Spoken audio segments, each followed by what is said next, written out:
शंकर जैन साहब, केवल केवल आप ये क्यों सोचते कि मदिरा की दुकानें कोई मुस्लिमों की थोड़ा है, ज्यादातर हिंदुओं की है। मांस की दुकानें केवल मुस्लिमों की क्या, हिंदुओं की भी है।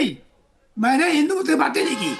मैं तो केवल ये कह रहा हूँ, चाहे हिंदू या मुस्लिम की हो, कोई शहर के आबादी के बीच में या गांव की आबादी के बीच में, शहर या गांव, वहां पर मांस और मदिरा लेकिन दुकान अभी तक आप लोगों में से किसी ने ये नहीं कहा कि साहब जनजागरण फैलाना होगा। मैंने कहा ना कि मांसाहार की प्रवृत्ति बढ़ रही है लोगों में, और ये नेशनल फैमिली हेल्थ सर्वे का डाटा दिखा रहा है।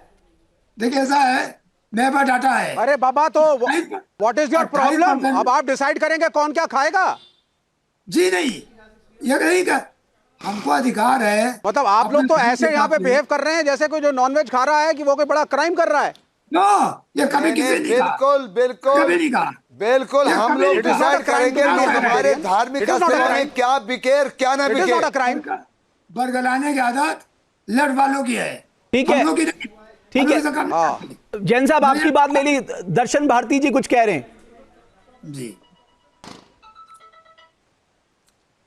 देखिए, मैं सबसे बड़ी बात यह है कि ये मामला कहीं और चले गया। मामला था मांस और मदिरा का धार्मिक क्षेत्रों में वर्जित होना। ये मामला चले गया हिंदू मुस्लिम पे।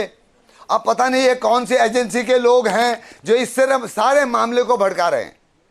अरे भाई ठीक है, देवी के मंदिर में क्या होता है, किसी मस्जिद में क्या होता है, और इस्लाम की कुर्बानी में क्या होता है। अभी मामला यह था कि हमारे धार्मिक क्षेत्रों में, कम से कम जो हमारे बड़े धार्मिक क्षेत्र हैं, उनमें मांस मदिरा पर प्रतिबंध हो। सरकार कठोर नियम बनाए। नियम बनाना पड़ेगा प्रदेश सरकारों को। जैसे तो क्या उनकी व्यक्तिगत स्वतंत्रता नहीं छोड़ देना चाहिए लोगों की? ना, ये तो तालिबान हो गए। आप तो तालिबानी हो गए। नहीं, ये तो तालिबान हो गया खड़ा हिंदुस्तान में नया। तालिबानी सोच है कि हम थोपेंगे, कौन कैसे रहेगा, कौन कैसे रहेगा ये हम थोपेंगे। महिलाएं क्या पहनेंगी ये हम डिसाइड करेंगे। समाज में महिलाएं क्या पहनेंगी ये भी आप ही डिसाइड करिए। बिल्कुल बिल्कुल, ये देश है, ये भी आप डिसाइड करिए। आप ये सब कुछ कर दीजिए ना, फिर खाने पे क्यों रुकते हैं? ये सनातन का उद्गम है मेरे भाई। मनुस्मृति को लागू करिए। थोड़ा सा, ये सनातन का उद्गम है। यहाँ आप और हमें डिसाइड करना चाहिए हमारी माँ बहनें कैसे रहें। हाँ, तो सनातन का उद्गम है तो घोषणा कर दीजिए। मामला है, पूजा करने वाला पुजारी दलित और बैकवर्ड भी हो सकता है, मात्र ब्राह्मणों का आरक्षण नहीं रहेगा। करिए घोषणा। आप घोषणा कर दीजिए। बिल्कुल, मैं आपकी बात का समर्थन करिए। पूजा कराने का अधिकार, मैं आपकी बात का समर्थन करता हूं। होना चाहिए पे नहीं रहेगा। हर मंदिर के अंदर दलित पुजारी भी होगा, बैकवर्ड भी आ सकता है। मैं आपके साथ खड़ा हूं, मैं आपके साथ चलूंगा जहां कहेंगे आप। लेकिन इस पे कभी चर्चा विवेक जी कर लेंगे। मोहम्मद उस्मान साहब, एक बात, मोहम्मद उस्मान साहब, एक बात जो मैं आपसे कहना चाहता हूं, आपको लगता है कि इसको हिंदू मुस्लिम ना करके विशुद्ध तौर पे सरकार को फैसले लेने चाहिए कि अगर लाखों करोड़ों लोग किसी आस्था के केंद्र में जा रहे हैं, उनकी आस्था को ठेस ना पहुंचे, उस मार्ग में कम से कम ना मदिरा हो ना मांस की दुकानें हो। ये सरकार ना सिर्फ करे, आस्था वालों को समस्या नहीं है, धर्म के ठेकेदारों को समस्या है।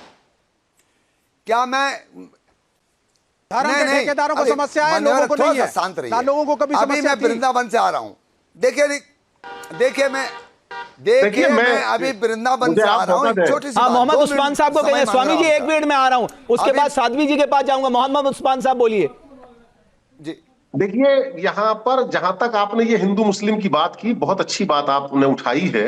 और सच्चाई ये है कि सरकार के प्रायोजित लोग रात दिन केवल इसी फिराक में लगे हैं कि किस तरह से हर मुद्दे को हिंदू मुस्लिम में परिवर्तित किया जाए। और यहां भी बहस कुछ थी और इसे हिंदू मुस्लिम में परिवर्तित किया गया है। बड़ा अफसोस है। मैं यहां पर एक बड़ी खास बात कहना चाहूंगा। देखिए, शांति के साथ सुन ले। धर्म है आस्था का नाम। आप जो करते नहीं करते हो, आस्था अपने साथ रखें, मैं अपनी आस्था अपने साथ रखूं। मस्जिद बना लेंगे। मैं जिस धर्म का मानने वाला हूं, अगर मैं उस धर्म का वो बनने अर्थ का ज्यादा जानकार बनता हूं, तो मैं अपने धर्म के मानने वालों को बताऊं कि मेरे धर्म का असली रास्ता क्या है। इससे बेहतर कोई और तरीका नहीं है। रही बात, देखिए, जहां तक एक अहिंसा की बात हुई, अहिंसा परमो धर्म, तो देखिए अहिंसा में भी हमें यह समझना पड़ेगा कि अगर बात यहां पर जिक्र किया गया था महाभारत का, उसका गीता का, तो गीता महाभारत से जुड़ी है, तो सबसे ज्यादा तो महाभारत में ही हिंसा हुई।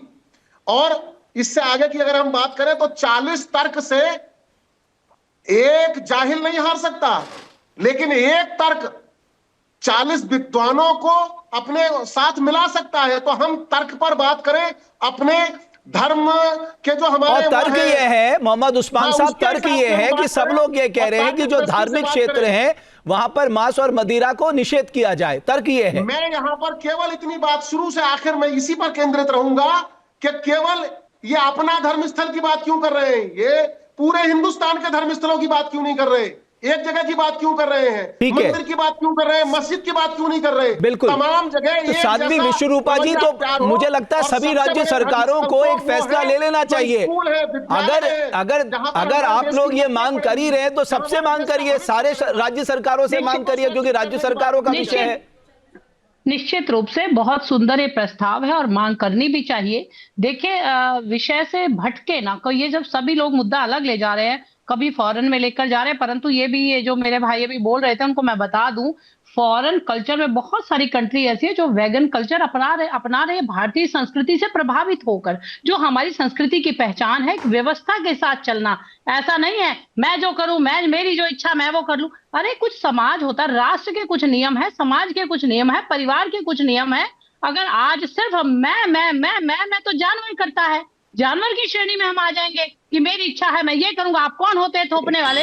परंतु क्या होता है, एक समाज को व्यवस्थित करने के लिए कुछ लोगों की जिम्मेदारी होती है। आज अगर मैं एक धर्म की थोड़ा सा ज्ञान लेकर मैं यहाँ बैठी हूँ, मैंने उसकी जानकारी ली है या मुझे वो पद मिला है, तो मेरा कर्तव्य बनता है कि मैं अपने समाज के लोगों को, अपने भारत के लोगों को सही गलत बताऊं। और देखिए, यहाँ जो मांग है हम यही तो कर रहे हैं कि हमारे जो धार्मिक स्थल है, अब जैसे बहुत सारे राज्यों में शराब बंद है। आप कहती तो है ना कि राज्य सरकार कहाँ मानेंगी, वो तो कहती है कि साहब एक्साइज से हमारा बहुत अच्छा रेवेन्यू आता है, हम क्यों मानेंगे आपकी बात को। उसके लिए मैं यहाँ पर आपके चैनल के माध्यम से कहना चाहूंगी, जो जन जागरण की बात है, निश्चित रूप से जहां तक हम पहुंच पाते हैं वहां तक इसका हमें वाकई जन जागरण फैलाना चाहिए साहब। जो लोगों में मांसाहार की प्रवृत्ति बढ़ रही है, बीमारियां बढ़ रही है, उसके प्रति उनको जागरूक करना चाहिए। मैं यहाँ पर एक बात और बताना चाहूंगी, हम इस पर पूरा दिन रात पढ़ते रहते हैं। अरे भाई, आपने कैसे डिक्लेयर कर दिया कि मांसाहार बुरी चीज है? पहले तो यही बता दो। देखिए, हम तो अरे विवेक जी, मांसाहार अच्छी चीज है, बता दीजिए। हिंदू धर्म वेजिटेरियन है, ये किसने डिक्लेयर कर दिया? हम आपको बता देंगे कि उससे क्या परेशानियां होंगी। आपकी बुद्धि दबी, अभी हम कितनी शांति से बोल रहे हैं। Who are you to decide what is good and what is bad? मांसाहार और शाकाहार का सबसे बड़ा जो एक, मैं आपसे कह रहा हूँ, मेरे दो प्रश्न हैं, आप सुनिए। मेरे कहने का तरीका, दोनों के तरीके में फर्क है। इसी प्रकार व्यक्ति जब बहुत सारी चीजें, आप हमारे छोटे भाई हैं, आप तो कह रही हैं साहब रूढ़िवादी बनो, आप तो कह रही हैं रूढ़िवादी बने रहो। कहाँ रूढ़िवादी कह रहे हैं हम, तो क्या आप समझ में, आप समझेंगे नहीं। रूढ़िवादिता से देश नहीं चलना चाहिए ना, प्रोग्रेसिव तो बनिए। आप फ्रीडम ही नहीं दे रही हैं लोगों को। आप फ्रीडम जी, मंदिरों के पास शराब की और मांस की दुकानें खोलने से कोई नेशन प्रोग्रेसिव नहीं हो जाता। कंट्रियों में खाया जाता है, वहाँ का वेदर जो है, पहले तो मंदिरों के पास ऐसी दुकानें हैं नहीं। उससे भारत की तुलना मत कीजिए। वहाँ के बहुत सारी कंट्री ऐसी है जहाँ पे कुछ मजबूरियां हैं, वहां से आप भारत की तुलना मत कीजिए। हिंदू धर्म के अंदर भी तो बलि प्रथा है, आज भी माताओं के मंदिर में बलियां चढ़ती हैं। क्या आप कैसे डिक्लेयर कर रही हैं कि हिंदू धर्म शाकाहारी है? सर्वबलि प्रथा नहीं होती है। क्या बात कर रहे हैं? सोमरस तो सभी देवता पीते हैं, सोमरस चढ़ाया जाता है भगवान पे, है कि नहीं? सोमरस आप जैसे लोगों ने मदिरा बना दी है। मैं तो कह रहा हूँ बलि प्रथा और जो सोमरस की, आपको सही तर्क बताऊंगी। सही कह रहा हूं। चलिए, मेरे पास समय समाप्त हो गया। मैं आप सभी मेहमानों का बहुत धन्यवाद करता हूं और ये आशा करता हूं कि जो साधु संत लोगों की मांग है, उनकी मांग है साहब कि हमारे जो वर्शिप के प्लेसेस हैं वहां पर मांस और मदिरा की दुकान ना खोले।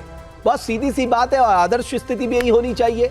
अब राज्य सरकारों को रोक कौन रहा है इस तरह के फैसले लेने से? मुझे लगता है ना सिर्फ फैसले लिए जाएं बल्कि पूरी ताकत से उनका क्रियान्वयन भी किया जाए, क्योंकि फैसले तो लिए जाते हैं लेकिन ग्राउंड में उनका क्रियान्वयन नहीं दिखता। यही हमारे साथ सबसे बड़ी दिक्कत है। बहरहाल, इस बहस से तो एक बात स्पष्ट निकला कि जन जागरूकता ही सबसे बड़ा और मूल मंत्र है इस पूरे मामले में। बहुत धन्यवाद हमारी चर्चा को देखने के लिए।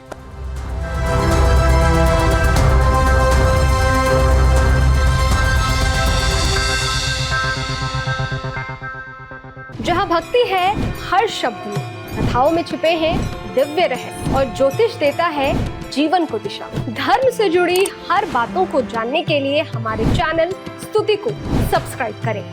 चैनल पर जाने के लिए इस लिंक पर क्लिक करें।